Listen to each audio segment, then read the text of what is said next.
BNP নেতারা বলেছেন, শহীদ রাষ্ট্রপতি জিয়াউর রহমানের নীতি ও আদর্শ ধারণ করে তার গড়া দল সব ষড়যন্ত্র মোকাবেলা করে গণতন্ত্র পুনরুদ্ধারে কাজ করছে। রাজধানীতে বিভিন্ন অনুষ্ঠানে তারা অতি দ্রুত রাষ্ট্র সংস্কার করে নির্বাচনের মাধ্যমে গণতান্ত্রিক সরকার প্রতিষ্ঠার আহ্বান জানান। জাকি আক্তার রিপোর্ট।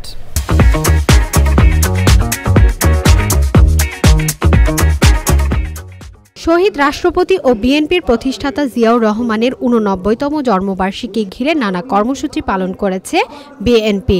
রাজধানীতে ড্যাবের আয়োজনে আলোচনায় দ্রুত নির্বাচন দেওয়ার তাগিদ দেন দলের নেতারা। অন্তর্বর্তীকালীন সরকারের কখনোই কোনোদিন সময়কাল অনির্দিষ্টকালের জন্য থাকে না।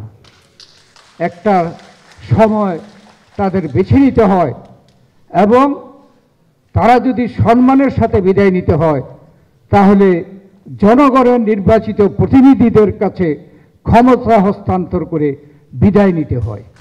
ঢাকা বিশ্ববিদ্যালয়ে জিয়াউর রহমান ফাউন্ডেশনের উদ্যোগে বৃক্ষরোপণ কর্মসূচিতে বিএনপি নেতারা বলেন, স্বৈরাচাররা জনকল্যাণে কাজ করে না বলেই জনগণ তাদের প্রতিহত করে। স্বৈরাচার যখন আসে সেই স্বৈরাচারের দ্বারা কখনোই আপনার মানুষের মঙ্গলের জন্য কোনো ভালো কাজ হতে পারে এটা কেউ বিশ্বাস করতে পারে না।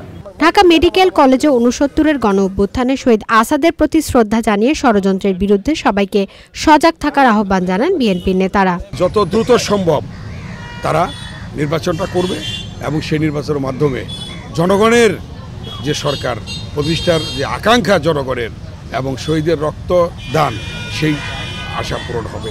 দলের নেতারা বলেছেন, অন্তর্বর্তী সরকার নির্বাচনের রোডম্যাপ ঘোষণার পর দেশ গণতান্ত্রিক সরকার প্রতিষ্ঠার পথে এগিয়ে যাবে।